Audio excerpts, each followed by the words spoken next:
आपल्या सगळ्याला माहित आहे कोविडच्या कालावधीमध्ये राज्यातील एकाही अंगणवाडी सेविका मदतीचं मानधन हे थकलेलं नाही.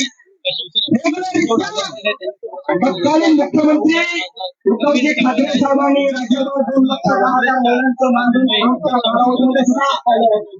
आपल्या सगळ्यांना दिलं. त्याबद्दल संघटनेच्या वतीनं आणि शक्तीसमितीच्या वतीनं या ठिकाणी ठाकरे साहेबांचा सभा मानतो. मंचावर उपस्थित पाठीमागच्या पदाधिकाऱ्यांना विनंती करतो आपण मंच रिकामा करायचा आहे. आपण मंच रिकामा करायचा. पाठीमागच्या पदाधिकाऱ्यांना विनंती करतो आपण तत्काळ मंच रिकामा करायचा आहे. सर्व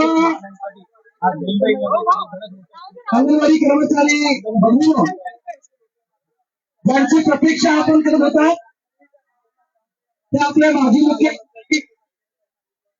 या ठिकाणी आलेले आहेत आणि मग मी पाटील साहेब सुभाताई कृती समितीच्या सर्व पदाधिकारी त्यांचा पुष्पचक्र समजतात.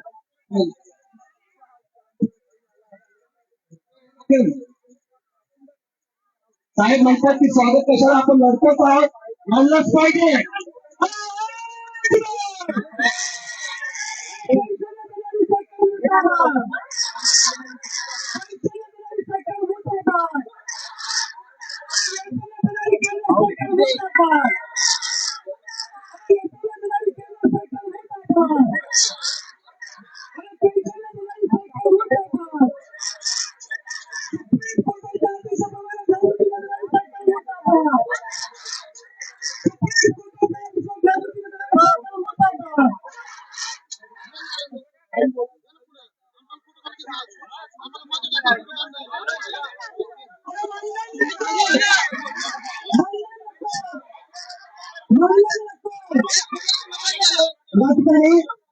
माननीय मुख्यमंत्री माननीय माजी मुख्यमंत्री समितीचे माननीय अंगणवाडी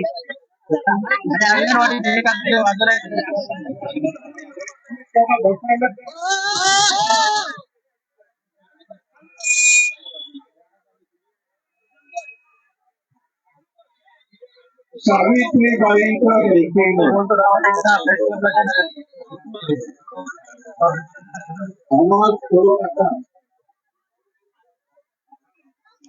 त्या सभेला हवे असलेली दावा देऊ नाही. माईक काढला ना. थोड्या वेळ भाषण करून द्या. माननीय राऊत साहेब आणि त्या सर्व सहकारी याला सुद्धा 2 लाख अंगणवाडी कर्मचारी 2 लाख कर्मचाऱ्यांच्या मी अभिवादन करतो.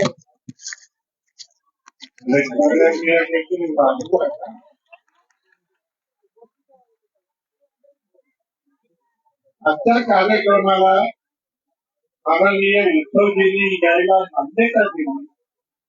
माननीय उद्धवजींनी यायला मान्यता दिली याबद्दल मी तुम्हा सर्वांच्या वतीनं त्यांचे आभार मानतो.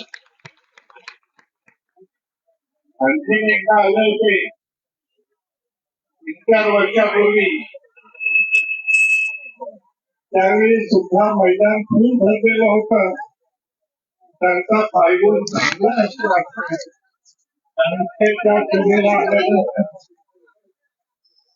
तुमच्या मागण्या मान्य झालेल्या होत्या.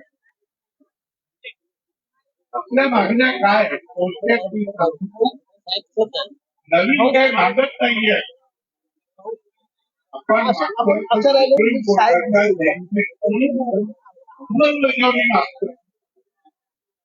कोर्टाने काय म्हटलेलं आहे हे माझ्याकडे आहे.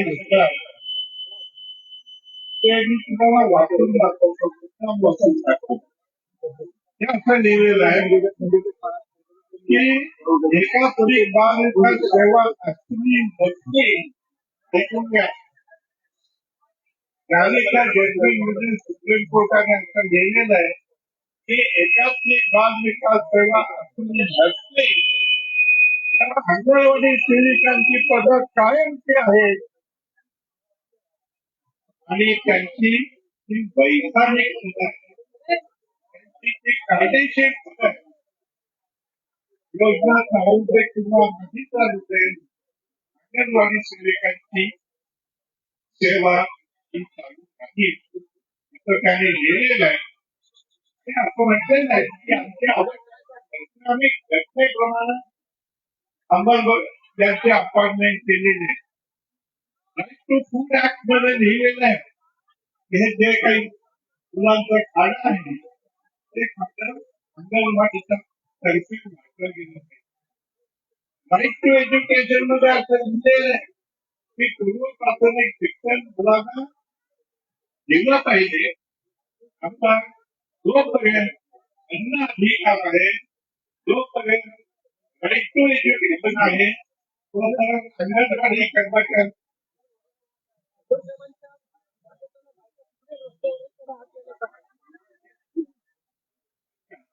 हे बघा उत्कृष्ट स्वागतात कसं बाहेर महिला उभ्या आहेत त्यांना प्लीज बोलवून घ्या.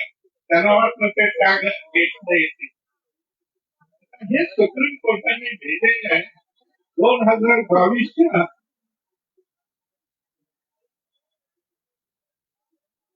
2022च्या फेब्रुवारी महिन्यामध्ये लिहिलेलं आहे. त्यांनी पुढं काय लिहिलेलं आहे, या शासकीय कर्मचारी आहे आणि शासकीय कर्मचारी असल्यामुळं त्या ग्रॅच्युटीला पात्र समजून घ्या. समजून घ्या ग्रॅच्युटीला का पात्र आहे. आमच्या सरकारी कर्मचारी आपलं म्हणणं आहे की सुप्रीम कोर्टाच्या निर्णयाप्रमाणे देशातल्या आणि महाराष्ट्रातल्या सर्व अंगणवाडी कर्मचाऱ्यांना शासकीय कर्मचाऱ्याचा दर्जा. आता हे आपण म्हणत नाही तर सुप्रीम कोर्ट. त्याच्यानंतर मग सेंट्रल गव्हर्नमेंट आम्ही भेटलो जाऊ. म्हणजे सुप्रीम कोर्टाचा निर्णय आहे त्याची अंमलबजावणी करण्याची जबाबदारी ही राज्य सरकारांची. तुम्हालाही की राज्य सरकारांची का तुमची अपॉइंटमेंट कोण करतं, तुमची अपॉइंटमेंट कोण करतं, आवाज पंजाब तुमची अपॉइंटमेंट कोण करतं, तुमचा पगार कोण ठरवतो. तुमच्या कामाचं स्वरूप कोण ठरवतं. तुमच्यावर ऍक्शन घ्यायची झाली तर ऍक्शन कोण घेतं, सरकारी कर्मचारी आणि राज्य सरकार कुठेही या निर्णयाची अंमलबजावणी गेल्या 2 वर्षांमध्ये केलेली नाही. आणि मग युपी सरकारचे युपीचे जे कर्मचारी आहेत ते युपीच्या हायकोर्टामध्ये गेले आणि हायकोर्टात गेल्यानंतर युपीच्या गव्हर्नमेंटने जी ऑर्डर दिलेली आहे त्या ऑर्डर अक्षरशः मी तुम्हाला वाचून दाखवतो. 4 ओळीचीच आहे. ती ऑर्डर अशी आहे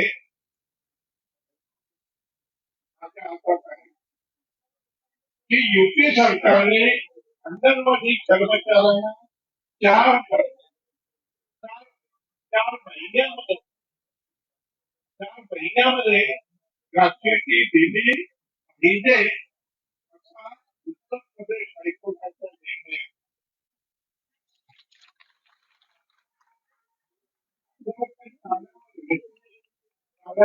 जीएसटी वगैरे का आहे का.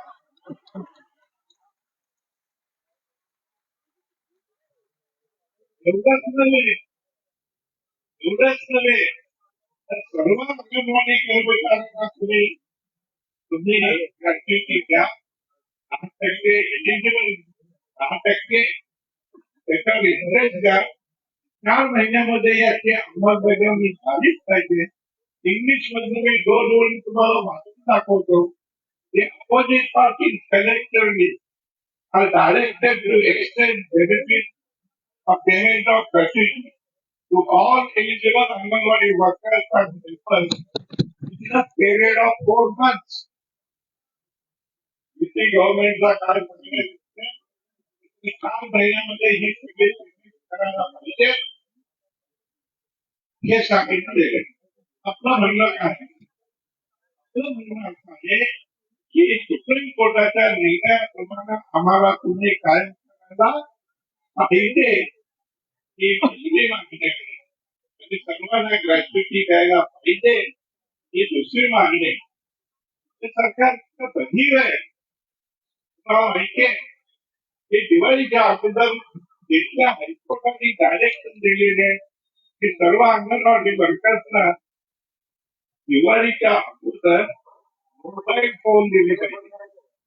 तुम्हाला आतापर्यंत मोबाईल फोन मिळालेले आहेत का? नंतर आपलं म्हणणं असं आहे की अंगणवाडी कर्मचारी इतकी वर्ष काम केल्यानंतर तिथं काय सेव्हिंग होत नाही. म्हातारपणी खायचं काय? अरे तुमच्यापैकी मला माहिती आहे 250 रुपयापासून नोकरी सुरू केली. असे कुठं 10,000 झाले. तुमच्यापैकी कोणी सेव्हिंग करू शकतं काय? म्हातारपणी खायचं म्हणून तुम्हाला करणार टेन्शन द्यायला पाहिजे ही आपली मागणी.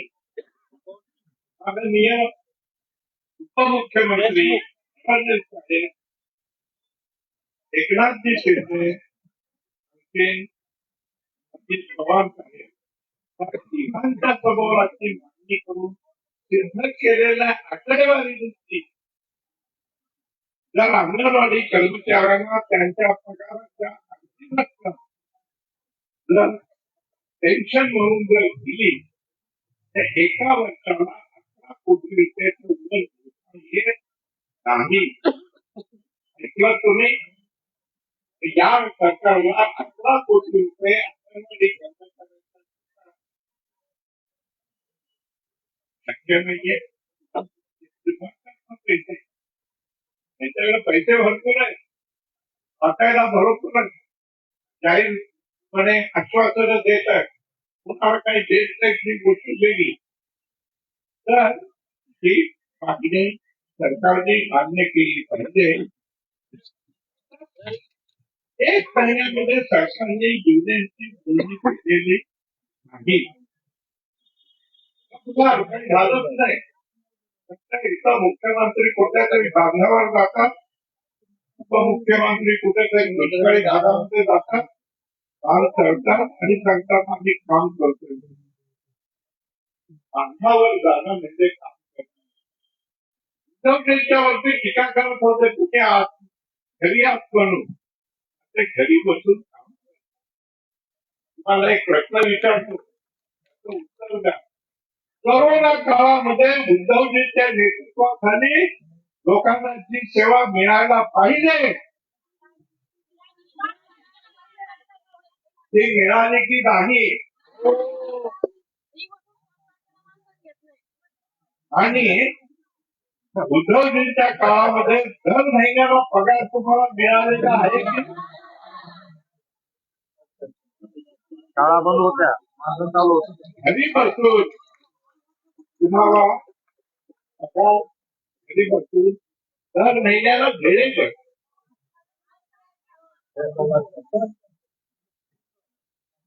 हे काम आहे की नाही?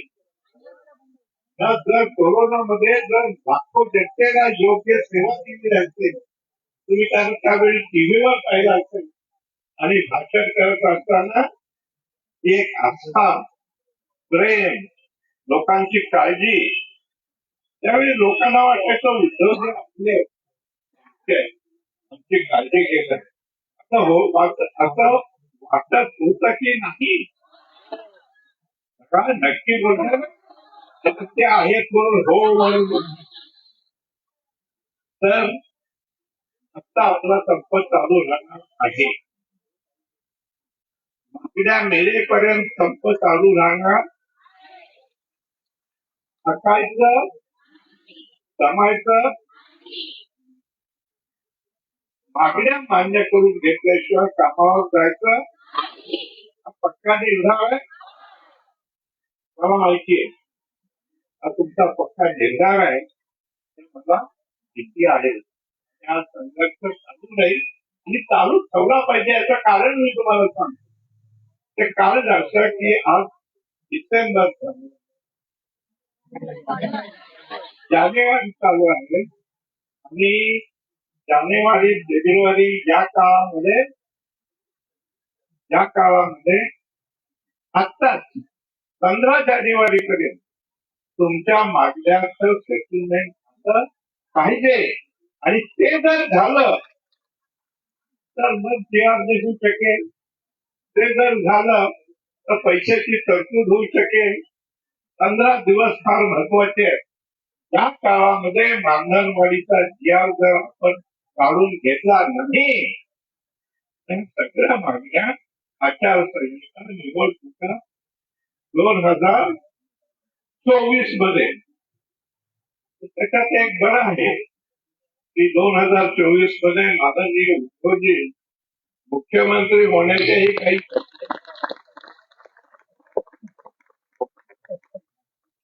तोपर्यंत नाही थांबायचं. त्यांना काही काम शिल्लक ठेवायचं नाही. त्यांना इतर जी कामं आहेत ती इतर कामं करण्याच्या वृत्तीमध्ये पूर्ण उत्संत घ्यायची ही अपेक्षा व्यक्त करून आपल्याबद्दल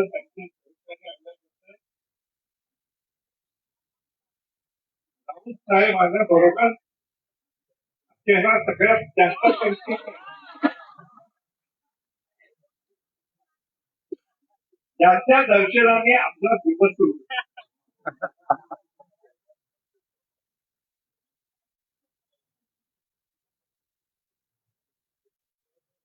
आपण सरकारला नोटीस देतो ते सत्ताचा पूर्ण बोलणार आहे. तुम्हाला तुमच्या शक्तीची कल्पना नाही. 12 तारखेला तुमच्या बरोबर महाराष्ट्रातल्या 1,00,000 आचारसंहिता संपावर उतरणार आहे. म्हणजे 12 तारखेला या महाराष्ट्रातल्या 3,00,000 कष्टकरी महिला या संपावर असतील आणि दोघींनी मिळून तुम्ही बहिणी आहात सरकारची लढायचं त्याला फसवलं होतं. अशाला ऑक्टोबर महिन्यामध्ये यांनी अधिवेशन दिलं. एक टुनटुने आरोग्य मंत्री आहे तानाजी सावंत, विचित्र माणूस आहे. ते खरं खोटं ते म्हणाले ते तिथं फेकले जास्त झालेले म्हणून धरण इतकी बुद्धिमत्ता असलेल्यामुळे त्यांनी सांगितलं वाढून देतो म्हणून. अजून जीआर निघालेला आणि त्यांनी की आपलं जीआर निघाल्याशिवाय कामाला सुरुवात करायची. आता मी ज्यावेळी म्हणालो तुमच्या शक्तीची तुम्हाला कल्पना नाही. एक काही प्रश्न छोटे छोटे विचार. तुम्ही असं जर ठरवलं सर्वांनी की भाजपाला मत तुम्ही सर्वांनी जर असं एकत्र बाहेर बोलत नाही. तुम्ही सर्वांनी मिळून जर असं ठरवलं ऐका की अंगणवाडी सेविका भाजपाला मत देणार नाही तर 3,00,000 मतं कमी होतील. किती? त्यांच्या नवऱ्याला जर तुम्ही सांगितलं ऐका नात्यानं बोलू नका. कुटुंबीय तुम्ही तुमच्या नवऱ्याला जर सांगितलं की भाजपाला मत द्यायचं नाही म्हणून तर किती मतं होतात? नवऱ्या ऐकतात का?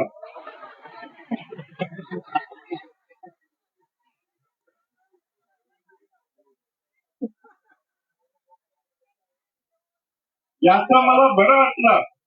स्त्री सक्षमीकरण वगैरे आपण जे म्हणतो ना नवरा आपलं तर सावित्रीबाईंच्या सर्व तुम्हाला देणगी आहे. तुमच्या मुलाला जर सांगितलं हे बाबा भाजपाला मत द्यायचं नाही म्हणून एका मुलाने जरी ऐकलं ऐकतात का मुलं?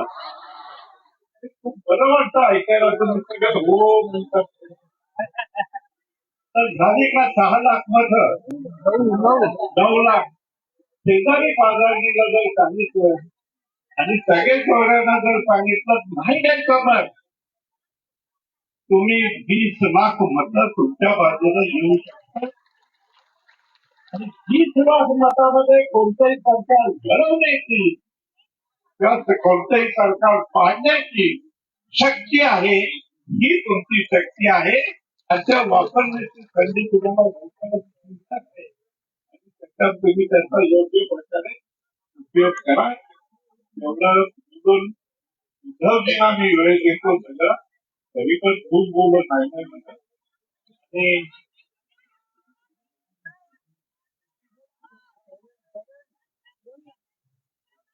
आता माझं भाषण मी होतो आणि उद्धवजींना विनंती करतो तर त्यांनी आपल्याला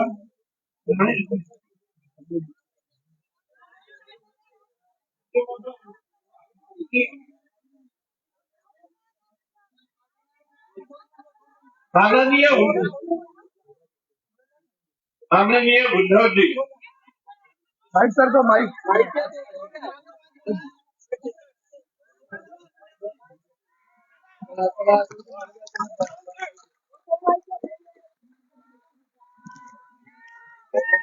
पाटील साहेब व्यासपीठावर सर्वात मान्यवर आणि जमलेल्या माझ्या थोड्याशा बांधवांनो आणि प्रचंड साऱ्या भगिनी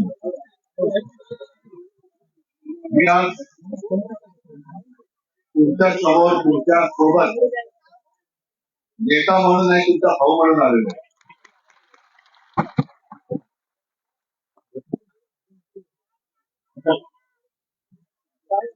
नवीन वर्ष देवीच्या पद्धतीप्रमाणे जगन्नाथीप्रमाणे सुरू झालेलं आहे. विशेष म्हणजे आज क्रांतीज्योती सावित्रीबाईंची जयंती आणि त्या निमित्ताने पाटील साहेब तुम्ही हे आंदोलन मुंबईमध्ये आणलेलं आहात. हल्ली क्रांतीज्योती क्रांतीसूर्य महात्मा अशी विरुद्ध लावू शकू अशी माणसंच राहिलेली नाही. आणि तुम्ही पाटील साहेब उल्लेख केला की सावित्रीच्या लेखी जरूर तुम्ही सर्व सावित्रीच्या लेखी आहातच पण जेव्हा सावित्रीबाईंचा उल्लेख आपण क्रांतीज्योती करतो त्याच्या ज्योती तुमच्यामध्ये ठेवतात की नाही हा महत्वाचा प्रश्न. आणि या ज्योती एक शांतपणा पण असतो बंद पाडणारे तेवढारे ज्योती असतात पण असंख्य ज्योती जेव्हा एकत्र येतात तेव्हा त्याची मशाल पेटते आणि ती पेटलेली मशाल कोणाची सत्ता असो जाळून खाक करू शकते. आणि मगाशी पाटील साहेब तुम्ही विचारत होता तर तुमच्याकडनं त्यांना प्रतिसाद पाहिजे टाळ्या जोरात पाहिजे आवाज जोरात पाहिजे अजून येत नाही. जरा एका 2 हाताचा टाळ्या तर वाजून दाखवा.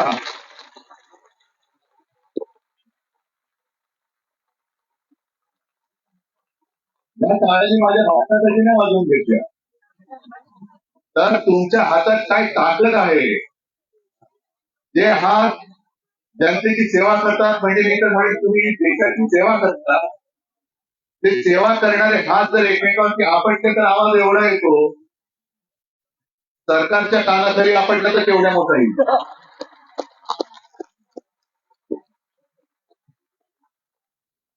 एका गोष्टीचं मला नक्कीच एक नाही म्हटलं तरी हे आहे जरूर आहे कारण मधल्या काळामध्ये मी मुख्यमंत्री होतो. काल पाटील साहेब आले रानडे साहेब आले त्यांनी मला आजचं आमंत्रण दिलं आणि मी त्यांना प्रश्न केला मी काय म्हणून निवडू तुमच्याकडे मी मुख्यमंत्री होतो ना पण मुख्यमंत्री असताना मी काही करू शकलो नाही. पण त्यांनी मला सांगितलं की तुमचा बाबांचा प्रश्न आमच्या कोणाच्याही मनात नाही कारण तुम्ही ज्या काळात मुख्यमंत्री होता त्या काळात पूर्ण जग करोनाच्या संकटाचा सामना करत होता आणि हा सामना माझं नाव पहिल्या 5 मुख्यमंत्र्यांपैकी एक होतं. हे माझं नाव नव्हतं हे तुमचं सगळ्यांचं नाव होतं. कारण मेहनत तुम्ही करत होता.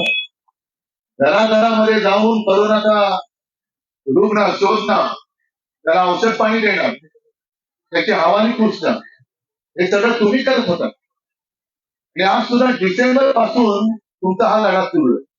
ऐकते सरकार म्हणजे आता काही 2-3 प्रश्न पाटील साहेब तुम्ही बोलणार तेच मी घेतोय. त्यांनी विचारला नवरा ऐकतो का?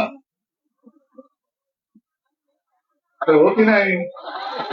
त्याने तेच म्हटलं नवरा म्हणजे काय सरकार आहे ना ऐकायला? पण नवरा ऐकतो तर सरकार काय नाही ऐकत.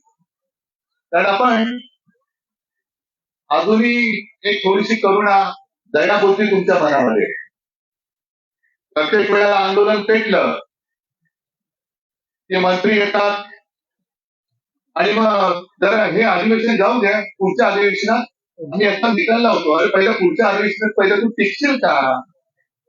तुझं सरकार राहील का? तुला दिल्लीतला जसं बोलतो जास्त करावं लागतं तसं तू करतो. मी नागपूरच्या अधिवेशनाच्या काळात तिकडे नागपूरला होतो. त्यावेळेला मला ते जुनी पेन्शन योजनेसाठी ती सगळी नेते मंडळी आली आणि त्यांनी मला आमंत्रण दिलं. ठीक आहे तिथे आणि तिथे जे मी बोललो तेच तुम्हाला सांगतो की जर आपलं वर्षातही तुम्ही माझ्या मंत्रिमंडळाच्या सहकारी होत्या, आणखी काही सहकारी इकडे असतील. काय झालं की कोरोनाचं संकट टळलं आणि जरा कुठे कामाला सुरुवात करतो तेवढ्यात माझ्या ऑपरेशनचं भेटलं. त्यातनं जरा कुठे उभा राहतो ना राहतोय तेवढं त्यांनी गद्दारी करून आपलं सरकारच पाडलं. पण सरकार पाडलं नसतं तर तुम्हाला आज आंदोलनासाठी इकडे यावं लागलं नसतं. माझा तुम्हाला जिल्हा करतो. अजून तुमची ताकद जी आहे ना तुमची सेवा ही त्यांना कळत नाही. ते कृतज्ञ लोक आहेत.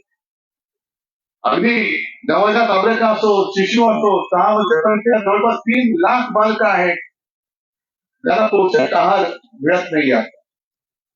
नुसतं जाहिराती बघायच्या, गुटगुटीत मंत्र्यांचे फोटो बघायचे आणि सुदृढ भारत. गुटगुटीत मंत्री म्हणजे भारत सुदृढ नाही, महाराष्ट्र सुदृढ नाही, आरोग्यमंत्री सुदृढ असतील खेकडे खाऊन. पण खरा जो भारत आहे त्याला सुदृढ करण्याचं काम तुम्ही करता. कुपोषित बालकं असतील आणि काही ठिकाणी खरोखर कुपोषित माता सुद्धा आहेत. मला माहितीये कुपोषित माता सुद्धा आहेत, कुपोषित महिला आहेत. आणि गर्भवती महिला त्यांची आरोग्याची तपासणी तुम्ही करता.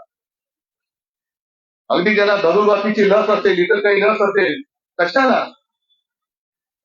ग्रामीण भागामध्ये आयुष्याचा पहिला श्री गणेश सुद्धा तुमच्या अंगणवाडीच्या शाळेमध्ये होतो ना.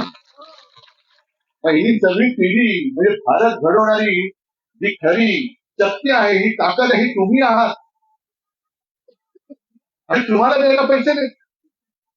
यांच्याकडे जाहिराती होती, उधळायला पैसे आहेत. या सरकारला काय सरकार म्हणतात? जरा मोठ्याने बोला. खोके सरकार.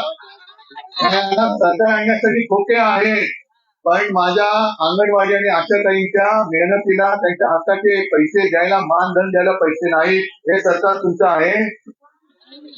मी माझी जाहिरातबाजी करायला आलो नाही. आता तुम्ही पाटील त्यांचे म्हणालात की यावेळेला भाजपला मत द्यायचं नाही. तुम्हाला योग्य वाटत असेल तर जरूर द्या, जरूर द्या. आता 22 जानेवारीला राम मंदिराचं लोकार्पण होते, तर तुम्ही काय राम भक्त नाही आहात की नाही? मग तुम्ही म्हणजे मध्य प्रदेशमध्ये निवडणुका जिंकले भाजपा, सगळ्यांचा असं होणार होतं की मध्य प्रदेश सुद्धा भाजपा हरणार. पण जिंकले. जिंकल्यानंतर त्यालाच कळेना कसं जिंकलो. काही म्हणतात ईव्हीएम वरती जिंकले. पण जी कार्यमीमांसा झाली त्याच्यात एक कारण आलं की लाडली बहिणा ही काही योजना तिथल्या जनतेच्या त्या महिलांसाठी तिथल्या सरकारने राबवली. मग माझ्या या सगळ्या भगिनी आहेत त्या काही लाडल्या आहेत की नाही? आहेत की नाही? राम भक्त आहेत की नाही? या हिंदू आहेत की नाही? हिंदू असतील, मुसलमान असतील, काही असतील. पण आज माझ्या जो म्हणतो ना पण तळागाळातला महाराष्ट्र तिथपर्यंत कोण जातं? करोनामध्ये मी तुम्हाला जे सांगितलं ना, नाव माझं झालं. पण त्या नावाचं खरं श्रेय हे तुमचं आहे, कारण तुम्ही घरोघरी जात होता. याची मला जाणीव आहे. आणि म्हणून मी फार काही करू शकलो नसलो तरी देखील तुम्ही आता म्हणाला तुम्ही विसरून पण गेलो होतो की न थांबता तुमचं मानधन वेळेवर मिळालंच पाहिजे. हा आपल्या वर्षातील मंत्रिमंडळातला एक निर्णय होता. आणि जर सरकार गेलं नसतं तर मी तुम्हाला सांगतो की तुमचे जे काय प्रश्न आहेत, ग्रॅच्युटी असेल, असं तुम्ही विचारलं की वृद्धापकाळी खायचं काय, जगायचं कसं, अरे जिथे लहान मुलांचा श्री गणेशा पहिल्या गिरवणाऱ्या तुम्हाला तुमच्या वृद्धापकाळाची चिंता व्यक्त करावी लागते. मग कोणाचं सरकार आहे, कोणासाठी चाललेलं आहे आणि कोणतं सरकार आपण आपल्या बोडक्यावरती बसवतोय, हा सुद्धा एक विचार तुम्ही केवळ तुमच्या घरात नाही, आजूबाजूच्या घरात सुद्धा तुम्हाला द्यायला पाहिजे. आजूबाजूच्या घरात द्यायला पाहिजे. तुम्ही लढायला उतरलेला आहात. आणखीन काही दिवसांनी आशा वर्कर माझ्या ताई त्या सुद्धा येणार आहेत तुमच्यासोबत. गावागावात मी सर्व माझ्या शिवसेनेच्या पदाधिकाऱ्यांना आज सांगतोय चॅनलच्या माध्यमातून की या सर्व आपल्या ज्या काही माता भगिनी आहेत त्यांच्यासोबत पाठी नाही, यांच्या सोबत लढ्यामध्ये उतरा आणि यांच्या न्याय हक्क मिळून देईपर्यंत शांत बसू नका. हेच वर्ष आहे. नवीन वर्षाच्या शुभेच्छा द्यायच्यात ना. एक प्रथा पडलेली आहे, हॅपी न्यू इयर. मग काही हॅपी दत्त जयंती, हॅपी कोजागिरी पौर्णिमा, हॅपी हे हॅपी ते, काय हॅपीनेस आहे कुठे? गेल्या डिसेंबर मध्ये जो लढा सुरू झाला, नवीन वर्ष उजाडलं, 30 दिवस संपला, तरी सुद्धा तोच विषय जर डिसेंबर पासून आज आणि त्याच्या आधीपासून चालत येणार असेल तर नुसत्या नववर्षाच्या कोरड्या शुभेच्छा देऊन काय उपयोग होणार आहे? नवीन वर्षाच्या नुसत्या शुभेच्छा नकोय मला, नवीन वर्षाचा निश्चय पाहिजे. निश्चय, माझं भवितव्य मी घडवणार, माझं सरकार मी निवडणार. अगदी होऊ दे तिकडे राम मंदिराचं लोकार्पण. राम मंदिर ही कोणाच्या पक्षाची खासगी प्रॉपर्टी नाहीये, ती आपल्या सगळ्यांची आहे. त्या विषयावर मी आता आपल्यासोबत बोलणार नाही, बोलण्याचं तो खूप आहे. पण मला आता इथे राजकारण आणायचं नाही किंवा धर्मकारण आणायचं नाहीये. पण तुमची सेवा करून घेऊन सुद्धा अगदी तुम्हाला लक्षात असेल तेव्हा आम्ही युतीमध्ये होतो, देवेंद्र फडणवीस मुख्यमंत्री होते आणि तुम्हाला ते मेस्पानं काय कोणत्या लावणं होतं काय मी सांगितलं होतं, याद राखा एका जरी माझ्या भगिनीला केसाला धक्का लागला तरी मी सरकार पाडून टाकेल. आता तर जे काही 3 बागडं सरकार जुळलेलं आहे, तंगड्यात शेकडा बारा शेकडा तरी सरळ नाही, पण सरकार नाही सरळ जाणार. हे सरकार असं बिघाडी सरकार जे म्हणतो ना, आम्हाला म्हणत होते, आता त्यांचं सगळं बिघडलं. फक्त स्वतःचे फोटो छापण्यात. मध्ये तर मी ऐकलं की देशभर रेल्वे स्टेशन वरती सेल्फी पॉइंट तयार केले. कोणाबरोबर फोटो? कोणाबरोबर? अरे बोला ना तुम्ही. मोदींबरोबर फोटो. एका सेल्फी पॉइंटची त्यांना विचारलं आरटीआयच्या अंतर्गत याला खर्च किती आला, तर खर्च त्याला त्यांनी सांगितलं किती 6.5 लाख रुपये पाटील साहेब एका सेल्फी पॉइंटला. अशी देशभरात किती झाले असतील? आणि सेल्फी काढून काय मिळणार तुम्हाला? त्या तिथे जे काही चोचले पुरवले जातात सरकारचे जाहिरातीचे, हे माझ्या कार्यकर्त्या ज्या महिला आहेत, ज्या देशसेविका आहेत, जनसेविका आहेत, त्यांना त्यांच्या हक्काचं का देत नाही? सेल्फी पॉइंट काढला पंतप्रधान बरोबर, काय घरात काय मिळालं? रामलल्लाचं दर्शन जरूर, मी सुद्धा जाणार आहे राम मंदिरामध्ये, पण ते कोणाच्या आमंत्रणाची मला गरज नाहीये. जसं मी पूर्वी गेलो होतो तसं जेव्हा माझ्या मनात येईल त्यावेळेला मी राम मंदिरात जाईन. पण दर्शन घेतल्यानंतर पुन्हा प्रश्न हाच येतो की माझ्या घरामध्ये गेल्यानंतर मी माझ्या मुलाबाळाला खायला काय देऊ? जो पोषक आहार तुम्ही कुपोषित बालकांना देता, तुम्ही सर्व त्या कुपोषित बालकांची वगैरे काळजी घेता, पण तुमचं कुटुंब कुपोषित राहते. तुम्ही स्वतः कुपोषित आहात. कुपोषित म्हणजे काहीच मिळत नाहीये. कोणी लक्ष द्यायचं त्याच्याकडे, कोणी आवाज उठवायचा आणि आता निमूटपणाने काम करणं सोडून द्या. तुम्ही भीक मागत नाही आहात, तुम्ही तुमच्या हक्काचं मागता आहात. आणि तुम्ही, मी परत एकदा सांगतो, नुसतं तुमची नोकरी करत नाही आहात, तर ही मोठी मोठी स्वप्न राज्यकर्ते दाखवतात. सुदृढ देश, सुदृढ महाराष्ट्र, काय बळकट हे बळकट हे, ते बळकटीकरण तुम्ही करता आहात. तिथे आम्ही जाऊ शकत नाही, तिथे तुम्ही जात आहात. अत्यंत दुर्गम भागात जातात, ग्रामीण भागात जातात, घराघरात जातात आणि तुम्ही तुमचं काम करता. म्हणून असं अजिबात समजू नका की मागताय तुम्ही, हा कोणी तुम्हाला काही देणं म्हणजे काही उपकार करणार नाही. तुम्हाला तुमच्या हक्काचं जे आजपर्यंत मिळायला पाहिजे होतं ते मिळालं नाही, म्हणून तुम्ही रस्त्यावरती उतरलेला आहात.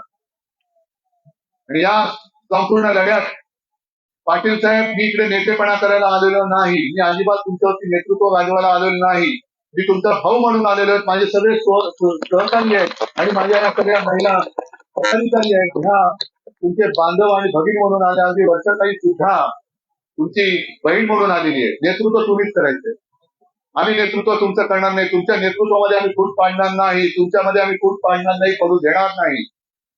पण जिथे जिथे तुम्हाला वाटेल आमची गरज आहे, तुम्ही जसं काल आलात, हक्काने मला बोलवलं, तसं केव्हाही हक्काने बोलवा. हा तुमचा भाऊ सदैव तुमच्या सोबत आहे, हे वचन आहे, हा विश्वास आहे तुमच्याकडे लावला आहे. तुमच्या लढ्याला मी शुभेच्छा देतो. आणि सरकारमध्ये जर जरा जरी काही संवेदना असेल तर हे सरकार पडायच्या आत तुमच्या मागण्या ते मान्य करतील. नाहीतर आपलं सरकार तुम्ही आणणारच आहात. त्या आल्यावरती पहिला निर्णय हा घेतला जाईल. बस तुम्हाला एकदा शुभेच्छा देतो. धन्यवाद. जय हिंद, जय महाराष्ट्र.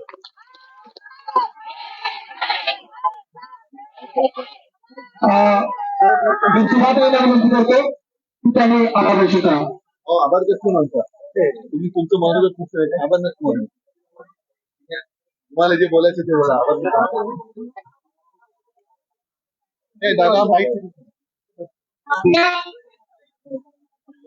या महामोर्चाला पाठिंबा देण्यासाठी माजी मुख्यमंत्र्यांनी यावं हे आपलं भाग्य म्हणायला पाहिजे. आणि फक्त माझेच नाही तर आगामी सुद्धा असतील अशी आपली ठाम खात्री आहे आणि अपेक्षा पण आहे. आणि त्यांच्या काळामध्ये आपल्याला या आपल्या प्रश्नांबद्दलची सहानुभूतीने आणि कोरोना होता, सगळा पैसा कोरोनावर जात होता, मानधन फार वाढवणे शक्य नव्हतं, त्यामुळे आपल्याला मान्य आहे. परंतु जे काही मानधन होतं ते वेळेवर देणं हे सुद्धा त्या काळामध्ये फार महत्वाची गोष्ट होती. ती त्यांनी करून दाखवली. आणि मोदी सरकार आल्यानंतर 4 महिने मानधन थांबलेलं आहे. 4 महिने मानधन राहिलेलं नाही. आणि लढा करून मानधन मिळवायला घेतली. कधी कधी काय कारण सांगून आणि एवढंच नाही, प्रश्न त्यांनी असा उभा केलेला आहे की कधी केंद्र सरकारचं तुटपुंज मानधन पाठवतात, कधी राज्य सरकारचं जे वाढीव मानधन आहे ते वेगळं पाठवतात. म्हणजे साधा त्यांना एकत्रित मानधन सुद्धा यांना देता येत नाही. हे आपण सक्षम सरकार आणि एफिशियंट सरकार आहे केंद्र सरकार.